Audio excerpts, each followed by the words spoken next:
في البدء كان الكلمة والكلمة كان عند الله وكان الكلمة الله.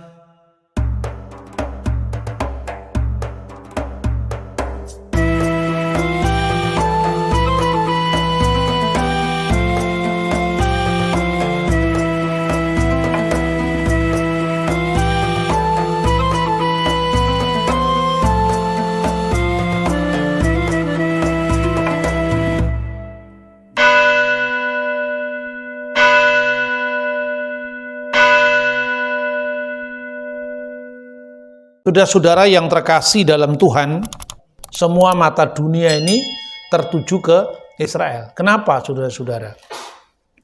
Sebetulnya di balik hingar-bingar, carut-marut politik, ada tokoh yang namanya Abraham. Dari panggilan Abraham yang terjadi kira-kira 2000 tahun sebelum Masehi, jadi 4000 tahun yang lalu, sampai kesepakatan Abraham yang ditandatangani oleh negara-negara Arab dan Israel kira-kira tahun 2020 yang lalu. Itu nama Abraham selalu masyhur seperti yang disebutkan dalam Alkitab.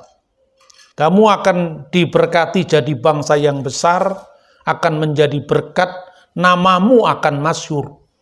Maka kesepakatan Abraham itu berangkat dari kesadaran mereka-mereka yang merasa diri sebagai keturunan fisik Abraham, yaitu orang Israel dan orang Arab. Orang Israel dari jalurnya Ishak dan orang Arab dari jalurnya Ismail. Maka kesepakatan Abraham itu membangun, salah satu hasilnya itu membangun bersama-sama sinagoga, gereja, dan masjid. Saya berpikir saat itu, wah ini tanda-tanda perdamaian yang menyejukkan setiap mata yang memandang. Sudah mulai, ternyata perang lagi. Ya, karena apa? Ada yang suka damai, tetapi ada yang tidak suka damai. Perdamaian yang sudah disepakati lewat perjanjian Oslo antara Israel dengan Palestina itu berlangsung, makanya merdekalah Palestina sekalipun belum sempurna, yaitu lewat PLO, Yasser Arafat. Ini faksi nasionalis dari Israel, dari Palestina, dan itu tidak ada masalah perdamaian di tepi barat. Tetapi sejak tahun 2007 Gaza itu dikuasai oleh faksi garis keras yang dinamakan Hamas. Dan itulah yang konflik dengan Israel, yang perang dengan Israel. Dan Hamas itu faksi garis keras yang dinyatakan sebagai gerakan teroris oleh Mesir, oleh negara-negara barat, ya. Sehingga dengan demikian jangan kita terkecoh bahwa ini bukan perjuangan antara Israel dengan Palestina, bukan konflik antara Israel Palestina, tapi konflik antara Israel dengan Hamas. Nah, saudara-saudara, tapi kita tidak ngomong politik sekarang, kita ngomong firman Tuhan. Abraham itu menjadi masyhur sesuai dengan firman Tuhan. Dihayati oleh tiga agama itu dengan perspektif teologis masing-masing. Dan saya akan membahas itu, ya. Karena sekarang ini banyak orang Indonesia yang Kristen juga kebingungan dengan fenomena ini. Ada seorang rabi Yahudi yang sering datang ke Indonesia yang mengatakan bahwa pandangan Yahudi tentang Kristen itu adalah abodazarah, penyembah berhala. Nah, ini kan perlu dijawab yang seperti ini. Bahkan ada media-media Islam atau YouTube atau apa, saya sering mendapatkan kiriman, padahal nggak pernah saya tonton itu. Saya cuma lihat judulnya saja. Katanya orang Yahudi lebih dekat dengan Islam ketimbang dengan Kristen, katanya. Jadi lebih baik kalau orang Yahudi beribadah di masjid ketimbang beribadah di gereja yang penuh patungnya. Mana patungnya? Nggak ada sekarang. Ya kan? Nah, orang itu salah paham kan begitu. Karena apa? Ini kan situasi ketika waktu itu ya, statement semacam ini, waktu itu ketika orang-orang Yahudi itu mengalami persekusi oleh pihak Barat. Dan Barat itu notabene memakai kekristenan sebagai tameng, sebagai kedok. Jadi ini catatan historis abad pertengahan. Gitu loh kira-kira. Nah, dengan Islam waktu itu hubungannya baik-baik saja. Misalnya Rabi yang terkenal namanya Rabi Rambam. Itu singkatan ya, Rabi Moses ben Maimun. Makanya disingkat Rambam. Itu Rabi hidupnya di abad pertengahan ya. Dia mengatakan bahwa Islam itu termasuk tidak menyembah berhala, sekalipun agamanya juga bukan agama yang benar. Tapi Kristen itu penyembah berhala. Itu disebutkan dalam misalnya salah satu catatan yang namanya Hilkot Abu Dazarah 9 ya, baris atau angka keempat. Dia mengatakan orang Kristen dengan ibadah minggu dan perayaan-perayaannya semua itu adalah penyembahan berhala. Tetapi Islam dikecualikan dari penyembahan berhala, tapi termasuk agama yang salah juga katanya.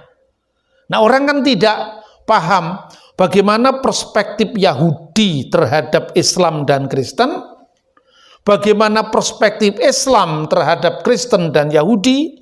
Dan sekarang saya akan bicara bagaimana perspektif Kristen tentang Yahudi dan Islam. Fair dong, ya kan? Masa kita harus mendengar dari orang lain? Kita kan juga punya sikap, punya apa istilahnya pembelaan ketika kekristenan disebut sebagai penyembah berhala. Dalam hal apa namanya Abu Dazarah atau penyembahan berhala itu Islam dikecualikan oleh Rabi Rambam. Tetapi Kristen tidak, ibadah minggu dan perayaan-perayaannya itu adalah bentuk penyembahan berhala. Karena orang Kristen percaya dengan Trinitas, Bapa, Putra, dan Roh Kudus. Yang menurut kekristenan sendiri itu adalah Allah yang Esa, Elohim Echad. Nah, lalu orang berhenti sampai di situ. Padahal secara historis, setiap agama itu kan punya kesan terhadap agama lain. Dan itu tidak bisa lepas daripada warisan sejarah. Satu contoh misalnya. Tafsir Quran tentang kekristenan di masa perang salib. Itu jauh lebih keras dengan tafsir-tafsir Quran terhadap kekristenan. Artinya ayat-ayat yang berkaitan dengan kekristenan yang muncul di masa damai. Saya bisa contoh ya. Tafsir yang muncul di masa perang salib itu kekristenan kan sebagai musuh. Karena waktu itu sedang perang salib Islam, negara-negara Islam dengan negara-negara Kristen. Tetapi di abad 19, awal abad 20, ketika kekristenan damai saja dengan Islam, muncul tafsir yang lebih ramah. Misalnya tafsir Al-Qasimi yang menyebut bahwa tuduhan Quran tentang bentuk penyembahan terhadap Salisu Salasa, ketiga yang tiga. Itu ada ayatnya dalam Al-Quran. Surat Al-Ma'idah ayat 73. Laqad kafara ladina qolu innallaha salisu salasya. Sungguh telah kafir orang yang mengatakan Allah itu ketiga dari yang tiga. Biasanya ini dipahami sebagai Trinitas. Tapi kata Al-Qasimi, wala taqulu salasa. Jangan mengatakan Tuhan tiga. Itu bentuk penyembahan yang keliru dari kekristenan hersi, kekristenan bidat yang namanya sekte Maryamiun, di mana menyembah Maryam dan memasukkan Maryam di dalam ketiga yang tiga tadi, yaitu Allah, Isa, dan Maryam. Itu tafsir Al-Qasimi. Maka dia mengutip juga di dalam Quran, yaitu ayat yang 116 dari surat Al-Maidah, di mana Allah mengkonfirmasikan kepada Isa. Ditanya, a anta qulta linnasit taqiduni wa ummiya ilahaini min dunillah. Apakah kamu wahai Isa berkata pada sesamamu manusia, jadikanlah saya Yesus Isa dan Ummiyah ibu saya Ilahaini menjadi dua ilah di samping Allah. Berarti di sini bukan Bapa, Putra, dan Roh Kudus, tapi Bapa, Ibu, dan Anak. Ini Al-Qasimi. Jadi saya tidak mau terus campur agama orang lain, tapi saya hanya menunjukkan bahwa ketika agama-agama dalam kondisi damai, kesannya terhadap orang lain itu lebih ramah ketimbang muncul dalam suasana perang. Begitu juga misalnya Rabi Rambam lebih ramah terhadap Islam, karena Rambam hidup ketika dia berada dalam perlindungan pemerintahan Islam. Zamannya Sultan Salahuddin Al-Ayyubi, di abad ke pertengahan yang lalu itu, bukan sekarang. Tetapi orang lupa kadang-kadang ini bedanya logika polemik dan logika dialog. Logika polemik itu pokoknya orang lain itu harus salah. Sekalipun orang itu menyatakan sedikit kebenaran yang tidak penuh, tapi dianggap semua tidak ada artinya. Ini teologi hantam kromoisme. Pokoknya semua yang ada di luar kita harus salah, harus terkutuk, harus kalah. Itu tidak seperti itu orang Kristen diajar. Yesus pun ketika dilapori muridnya dalam Markus pasal 9, lihat itu ada orang yang bukan muridmu, mengusir setan atas namamu. Laranglah dia. Apa kata Yesus? Jangan larang dia. Tidak mungkin orang itu mengusir setan atas nama Yesus sekaligus menyangkal Yesus. Maka dikatakan barang siapa tidak melawan kita, dia ada di pihak kita. Padahal itu bukan orang Kristen, bukan orang pengikut Yesus. Siapapun yang memberi kamu secangkir air karena nama Yesus, dia tidak kehilangan upahnya. Seharusnya kita mengembangkan teologi yang ramah, sekalipun kita tidak kehilangan jati diri kita, kan? Nah, seperti itu, saudara-saudara. Nah, di mata Rambam, itu kan teologi pendekatan dengan Islam, ya. Bukan berarti Kristen kemudian sama sekali dihiraukan, tidak. Coba kalau kita membaca bukunya Rambam itu secara lebih detail, ya. Dalam suratnya kepada orang-orang Yaman, yang namanya Rabi ini, abad 13 ini, menganggap Muhammad itu adalah orang gila. Lah kenapa itu tidak dikutip? Itu kan ungkapan yang seharusnya jujur diakui, kan? Dia disebut Hamsugah, orang gila, dan nabi palsu. Jadi sekarang mungkin enggak orang Yahudi ikut sembahyang di masjid yang ada ungkapan wa asyhadu anna Muhammad Rasulullah, dan kami bersaksi Muhammad Rasulullah. Sedangkan Muhammad di mata Rambam adalah orang gila. Yesus pun juga dianggap sama oleh dia. Nah, ini polemik, saudara-saudara. Tapi di pihak lain, Rambam, Rabi yang sama ini, saya kutipkan ya, dalam bukunya yang berjudul Tesufot Harambam, artinya jawaban Rabi Rambam. Dia mengatakan begitu. Di dalam Tesufot Harambam 149. Ini jawaban Rabi di abad pertengahan ini. Bolehkah mengajarkan Taurat kepada orang-orang bukan Yahudi? Tidak boleh. Siapapun yang mengajarkan Taurat kepada orang-orang bukan Yahudi, dia bertanggung jawab terhadap nyawa. Artinya kebinasaan.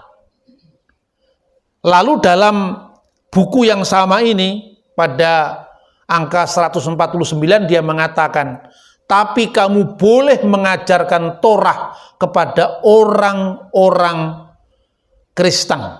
Kamu boleh mengajarkan Taurat kepada orang-orang Nosrim. Karena apa? Karena supaya mereka berbalik menerima kebenaran dari iman kita. Perspektif Yahudi, kita kan dianggap salah sama Yahudi. Tetapi katanya, tidak boleh mengajarkan Torah kepada orang Ismail, kepada orang Islam. Jadi kalau di mata Rambam, orang Kristen dianggap tidak lebih murni dari Islam dalam soal keesaan Tuhan, sebaliknya Islam dianggap tidak boleh kepada mereka diajarkan Taurat. Tidak boleh diajarkan Taurat kepada orang Muslim. Kenapa tidak boleh? Sementara Kristen boleh. Karena begini, salah satu dari mereka yang tidak bisa menerima kehidupan yang kekal di alam yang akan datang, olam haba, adalah satu, mereka yang menyangkal kebangkitan orang mati. Itu ditujukan kepada sesama Yahudi, yaitu orang Saduki. Kedua, mereka yang, nah ini disebut dengan orang-orang yang tidak mengakui asal-usul surgawi Taurat, yaitu mereka yang berkata VN Torah min semaim. Mereka yang berkata bahwa kitab Taurat tidak berasal dari surga. Itu tidak boleh diajarkan kepada mereka Taurat, yaitu mereka yang berkata VN Torah mi hasemayim, bahwa kitab Taurat tidak berasal dari surga, dan itu disamakan dengan orang-orang yang disebut epikorsim, yaitu Epikuros, filsafat Yunani yang menyangkal keabadian. Mereka tidak bisa masuk surga katanya. Islam diklasifikasikan sebagai mereka yang menyangkal asal-usul ilahi Taurat. Jadi berimbang dong pandangannya kan. Kenapa? Katanya Rabi Rambam. Karena orang Islam kalau diajarkan Taurat, kalau cocok dengan keinginan mereka, mereka nganggap itu benar. Tapi kalau tidak cocok dengan keinginan mereka, menuduh Taurat kita palsu. Itu misalnya Ulangan pasal 18 ayat 15. Kan dianggap itu menubuatkan Muhammad. Nabi mihirbeka meaheka kamoni yakim leka adunai eloheka alaftismaun. Seorang nabi di tengah-tengahmu, di antara saudaramu, akan dibangkitkan bagimu seperti aku, kamuni seperti aku, yakim leha akan dibangkitkan bagimu, alaftismaun, hendaklah yang kamu dengarkan. Lalu diartikan di tengah-tengahmu, nggak dibaca di antara saudaramu, itu dibaca ditekankan. Mu di sini adalah saudaranya Ishak, saudaranya Ishak adalah Ismail, padahal mu di sini suku Lewi. Saudaranya suku Lewi kan suku Yehuda. Musa dari suku Lewi, Yesus dari suku Yehuda. Dan kedua-duanya di tengah-tengahmu, bukan di luar kamu, di tengah-tengah Israel. Nah, ini ayat sering dikutip oleh orang-orang Muslim, dianggap nubuat untuk Nabi Muhammad. Kalau itu cocok dengan pemikiran mereka, diterima. Tapi kalau nggak cocok, Taurat sudah dipalsukan. Maka kata Rabi Rambam, ketimbang kitab Taurat tidak dihargai, toh mereka tidak menerima kitab Taurat kita, maka jangan ajarkan kepada mereka. Mereka yang mengajarkan Taurat kepada orang yang tidak percaya Taurat, mengajarkan Taurat kepada orang-orang bukan Yahudi, itu namanya khayaf misa, yaitu bertanggung jawab atas nyawa. Tapi untuk orang Kristen boleh, kepada orang Muslim boleh, karena mereka mengakui asal-usul ilahi Taurat. Mereka mengakui bahwa Taurat ini diilhamkan oleh Tuhan. Maka orang Kristen hanya salah pada bidang tafsir, tapi tidak salah pada teksnya. Artinya orang Yahudi mengakui Kristen itu sama dengan mereka dalam hal mengakui otoritas Alkitab, otoritas kitab Taurat. Soal tafsir yang berbeda, itu mirip perbedaannya antara Parisi dengan Saduki, Parisi dengan Eseni, dan kekristenan adalah bagian yang tak terpisahkan, saudara satu Torah dengan orang Yahudi. Sementara Islam percaya dengan Tauratnya sendiri. Apabila cocok diterima, kalau nggak cocok dituduh palsu. Itu yang terjadi sampai hari ini. Dan saya selalu menjawab ketika iman Kristen disalahpahami, maka saya jelaskan seperti ini. Bukan saya setuju dengan Rabi Rambam, saya jelas nggak setuju. Iman saya dianggap Abu Dasarah, penyembahan berhala, masa saya setuju? Harus saya luruskan. Tetapi saya juga harus meluruskan kepada saudara-saudara Muslim yang sering menggunakan ini seolah-olah Kristen itu di mata Yahudi semua penyembah berhala. Setiap agama itu kan punya kelompok moderat, punya kelompok garis keras. Nah, Yahudi yang sering datang ke Indonesia itu adalah kelompok garis keras. Itu kelompok polemik, ya. Makanya harus kita baca dua-duanya. Setiap agama kan punya kelompok garis keras, kelompok garis lucu, kelompok garis lembut, kan ada semua kan. Saya ini bukan garis keras, mungkin garis lembut atau garis lucu. Karena apa? Kita tidak bisa memaksakan pandangan kita kepada orang lain, apalagi orang lain yang tidak seasas kitab sucinya dengan kita. Lah itu pandangan Yahudi tentang Islam dan tentang Kristen. Sekarang bagaimana pandangan Islam terhadap Yahudi dan Kristen? Jangan lupa loh, Islam itu dalam sejarahnya juga keras terhadap Yahudi. Terhadap Kristen malah lebih lembut Islam itu. Misalnya, kalau Anda baca tafsiran Al-Fatihah, mulai dari Syekh Nawawi Al-Bantani, kakeknya wakil presiden kita, Ma'ruf Amin itu kan nulis tafsir yang berjudul Maroh Labid Tafsir An-Nawawi. Orang pesantren pasti tahu semua itu. Atau misalnya tafsir Jalalain yang sangat terkenal di dunia pesantren. Bagaimana dia menafsirkan Ihdinas siratal mustaqim siratal ladzina an'amta alaihim ghairil maghdubi alaihim waladdallin. Amin. Tunjukkanlah kami jalan yang lurus, yaitu jalan orang-orang yang kau berikan nikmat. Itu maksudnya jalan orang-orang yang diberikan hidayah oleh Allah. Bukan jalannya orang yang kau murkai. Ghairil maghdubi alaihim, bukan jalannya orang-orang yang kau murkai. Diartikan apa di situ? Wahum al-Yahud, mereka adalah orang Yahudi. Waladdallin diartikan apa? Diartikan wahum an-Nasara, dan yang sesat itu adalah orang Nasrani, alladzina dolu anil Islam, yang mereka tersesat dari Islam. Itu haknya orang Islam. Nganggap Yahudi dimurkai Allah, Kristen sesat, itu kan haknya Islam kan? Kita tidak boleh marah, ukurannya berbeda kok. Kalau saya ngomong sesat ya tenang-tenang aja. Kristen itu kafir Pak, ya kaum berpikir. Kafir itu. Makanya kita tidak telan mentah-mentah. Saya selalu mikir kok, untuk memilih itu saya mikir kok. Gitu. Siapa orang-orang sesat? Itu adalah orang-orang Nasrani yang alladzina dulu anil Islam, yang telah keluar dari sesat dari agama Islam. Lalu kalau Anda membaca Quran, ini Anda bisa cross check semua. Orang Yahudi itu dinyatakan orang yang paling keras permusuhannya terhadap orang Muslim, yaitu orang Yahudi dan orang musyrik, para penyembah berhala, para orang yang menyekutukan Allah. Tetapi terhadap Kristen berbeda, dianggap paling dekat persahabatannya dengan Islam.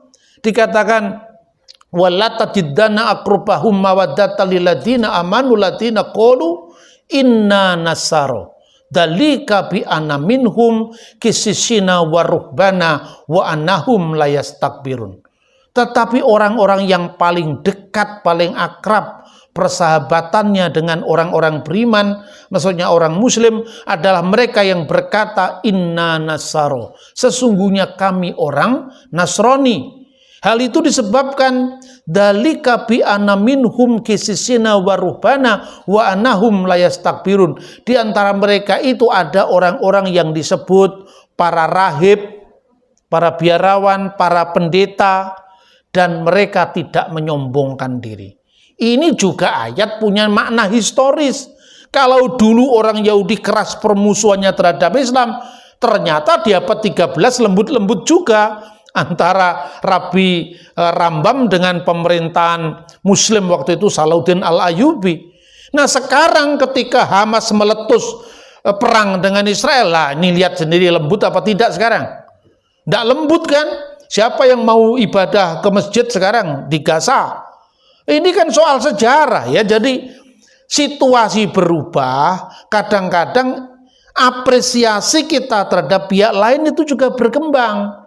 Itulah pandangan Islam tentang Yahudi dan Kristen. Nah sekarang baru, itu hak kita sekarang yang bicara. Bagaimana pandangan Kristen tentang Yahudi dan Islam. Kan begitu kan? Nah tadi kan kita sudah dipandang orang lain. Masa kita disuruh merem saja? Kita sekarang waktunya juga memandang orang lain di luar kita. Nah saudara-saudara, Dalam iman Kristen, tauhid atau keesaan Allah itu dibagi 3. Sistematik yang pertama adalah, ini sistematik dari saya, monoteisme setan, satanic monotheism. Kenapa? Dasarnya di dalam Yakobus pasal 2:19. Kamu percaya Allah itu satu, itu baik. Tapi setan-setan pun percaya itu dan gemetar. Jadi setan percaya enggak kalau Allah itu satu? Percaya, Pak. Setan percaya kalau Allah itu satu, bahkan gemetaran melihat Allah itu satu. Tapi setan itu monoteisme hanya di bibir, lain di hati. Ya toh? Karena apa? Mereka tidak berbuat sesuai dengan apa yang diekrarkannya. Di depan dia ngomong tidak ada ilah selain Allah, tidak ada Tuhan selain Dia. Dia satu. Setan juga tahu. Tapi perbuatannya membunuh, berbohong, menyebar hoax. Apakah itu perbuatan Allah? Itu perbuatan setan. Makanya ISIS benderanya tertulis la ilaha illallah, tapi membunuh manusia seperti membunuh seekor binatang. Ini jangan lupa, setan bisa menggunakan monoteisme untuk mengecoh manusia. Seolah-olah mereka beriman paling murni, tapi tidak ada buah-buah roh. Maka monoteisme tingkat terendah, monoteisme pengakuan ini perlu ditingkatkan. Itulah yang disebut monoteisme Abraham. The Abrahamic monotheism. Kenapa Abraham monoteis? Jelas Abraham itu kakek moyangnya penyembah berhala di Ur.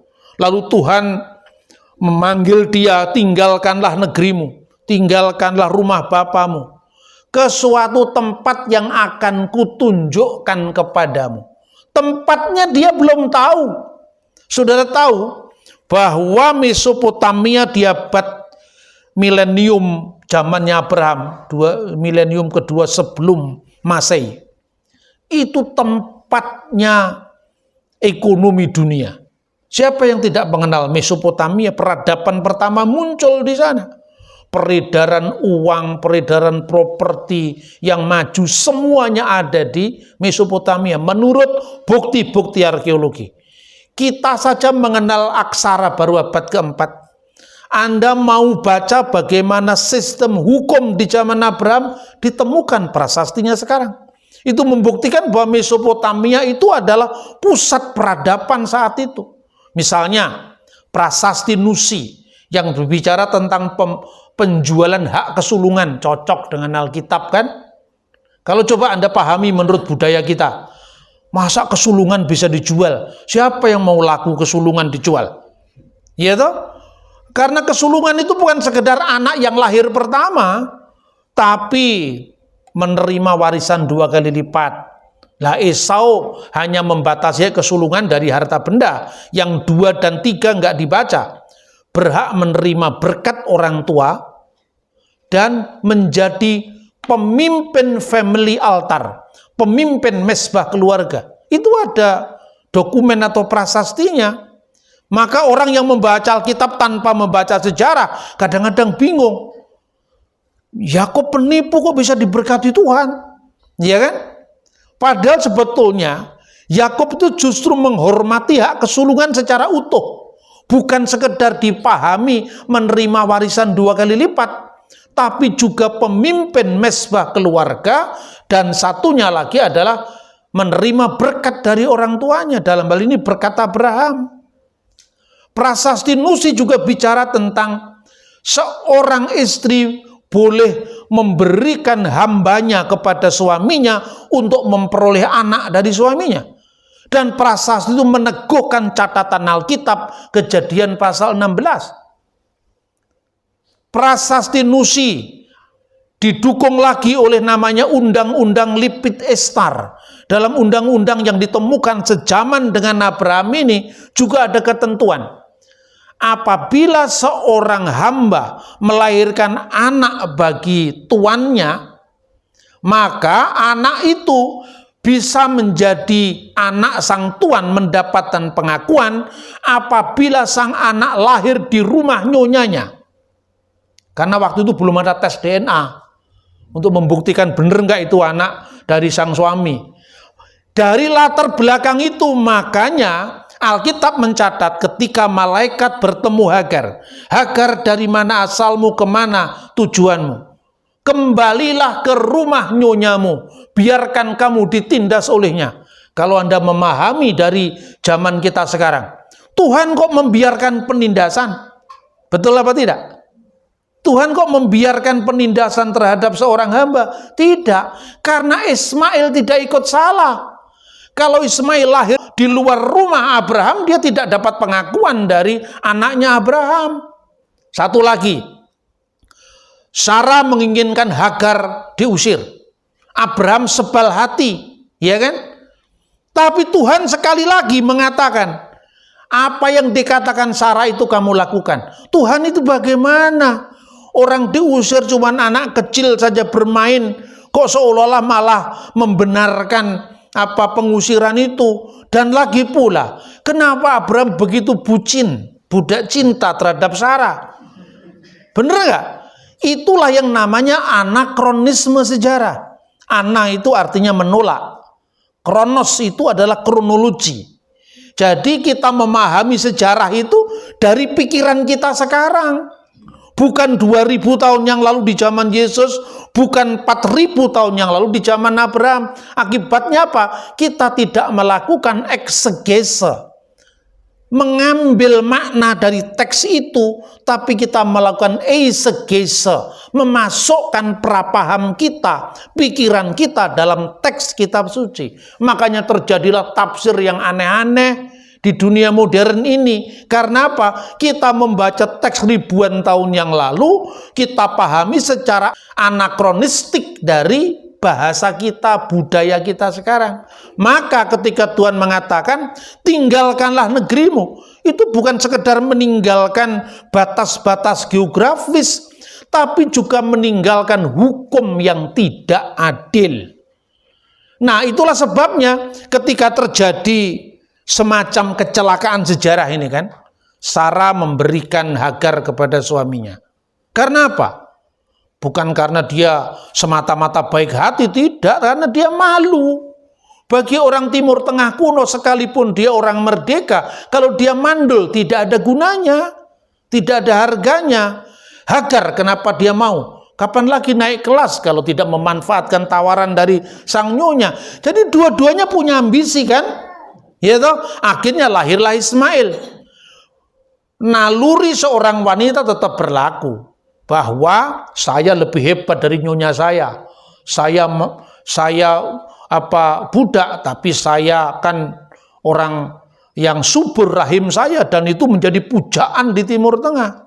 Makanya ada larangan dalam Alkitab itu, karena Israel dikuduskan, jangan kamu makan anak kambing bersama susu induknya. Itu pemujaan dewi kesuburan Asera di Timur Tengah kuno. Dan itu larangan bagi orang Yahudi. Anda yang orang Manado tidak usah ikut-ikut, karena memang tidak ada kaitannya dengan orang Yahudi. Orang Manado nggak dipilih sebagai bangsa yang dikuduskan, yang dibedakan dengan bangsa lain kan. Gitu loh kira-kira membaca Alkitab itu, saudara-saudara. Maka kemudian Ismail lahir. Tuhan adil, Ismail tetap menjadi bangsa yang besar. Diberkati juga sama jadi bangsa yang besar. Berketurunan banyak, anaknya 12, fair toh? Tuhan adil. Ismail diberi 12 anak, melahirkan 12 suku. Kedar, Nebayot, dan seterusnya itu. Israel juga 12 anak dengan 12 suku. Plus 1 perempuan masing-masing. Selain 12 suku Israel diberikan Dina. Selain 12 suku Ismail diberikan Mahalat. Fair, Tuhan adil. Ya. Tetapi berkat yang terakhir tidak pernah diberikan pada Ismail. Apa itu? Olehmu semua kaum di muka bumi akan mendapatkan berkat. Inilah yang disebut dalam perspektif Kristiani sebagai the messianic blessing. Berkat mesianik yang hanya diberikan kepada Abraham, Ishak, Yakub. Dan lewat jalur ini, dunia diberkati dengan keselamatan kekal dalam Yeshua HaMashiach, Yesus Kristus yang ditegaskan ben Daud ben Abraham, anak Daud anak Abraham. Maka kepada Abraham diberikan olehmu semua kaum di muka bumi akan mendapatkan berkat. Ketika Ishak nyaris dikorbankan untuk menguji Abraham, setelah Abraham lolos dari ujian itu, berkat ini diulangi. Olehmu semua kaum di muka bumi akan mendapatkan berkat. Kepada Ishak juga diberkati dengan yang sama. Oleh keturunanmu semua kaum di muka bumi akan mendapatkan berkat. Kepada Yakub juga seperti itu. Olehmu dan keturunanmu semua kaum di muka bumi akan mendapatkan berkat. Tidak kepada Ismail. Apa Tuhan tidak adil? Justru Tuhan itu tidak bisa diubah rencananya karena kecelakaan sejarah persekongkolan antara Hagar dengan nyonyanya dengan Abraham. Tidak, karena janji pemanggilan Abraham dalam Kejadian 12:1 ayat sampai dengan 3 diberikan sebelum Hagar hadir dalam kehidupan Abraham, ya kan? Berarti janji itu berlaku untuk Sarah. Maka ketika Abraham sudah diberi anak Ismail, biarlah Ismail itu hidup, diperkenankan hidup di hadapan hadiratmu. Dia sudah enjoy dengan anaknya itu. Umurnya sudah tua, istrinya sudah berhenti haid menopause. Apalagi Tuhan. Tapi Tuhan mengatakan tidak, melainkan yang disebut keturunanmu yang berasal dari Sarah. Makanya orang Yahudi sampai sekarang kalau berdoa, Baruch atah Adonai Elohenu melek ha'olam.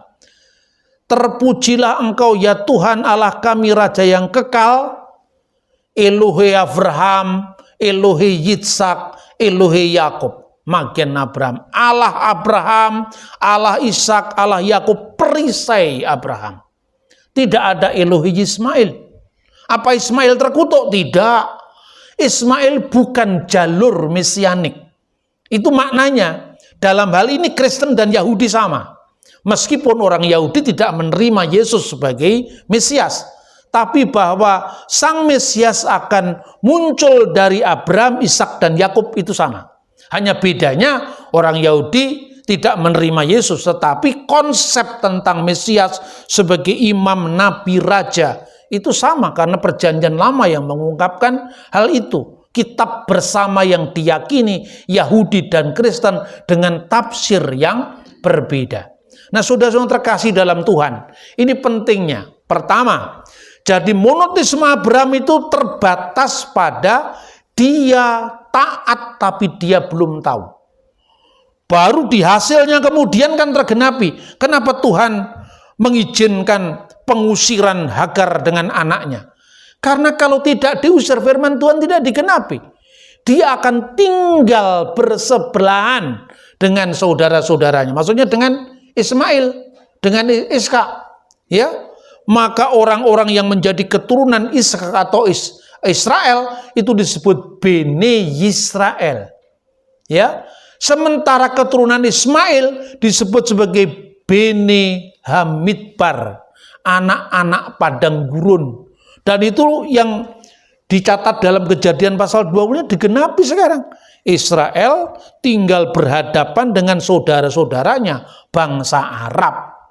Maka sudah benar resolusi 181 PBB itu, dua negara dalam koeksistensi damai itu sudah benar. Yang salah Hamas.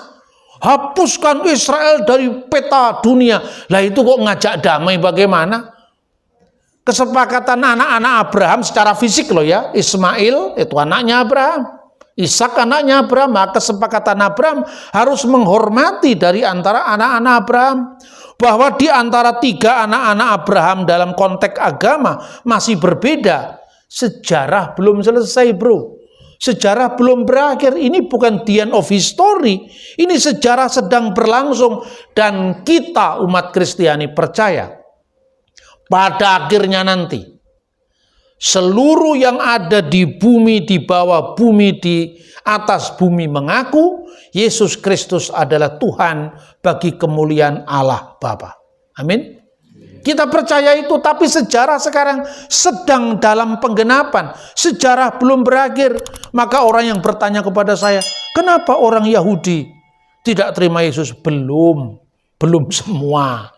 Jadi kalau dijawab, jangan malah jadi minderwaardigheid kompleks. Kenapa orang Yahudi, di mana Kristen sendiri muncul di sana kok malah ditolak? Belum selesai. Sejarah belum selesai. Sejarah sedang berlangsung. Imani apa yang dikatakan dalam Alkitab Perjanjian Baru. Akan datang saatnya. Nanti semua orang bertobat termasuk umat pilihannya. Karena lewat Israel ini terjadi Mesias yang akan menjadi berkat bagi semua bangsa. Nah, terakhir sekarang iman Abraham, ya, yang disebut Abrahamic monotheism. Yang terakhir iman kepada Allah yang esa di dalam Yesus Kristus. Inilah yang disebut the Trinitarian monotheism. Monoteisme di dalam Bapa, Putra, dan Roh Kudus. Jadi dasarnya apa? Dasarnya Alkitab sendiri, Yesus yang mengajarkan kepada kita, kok protes?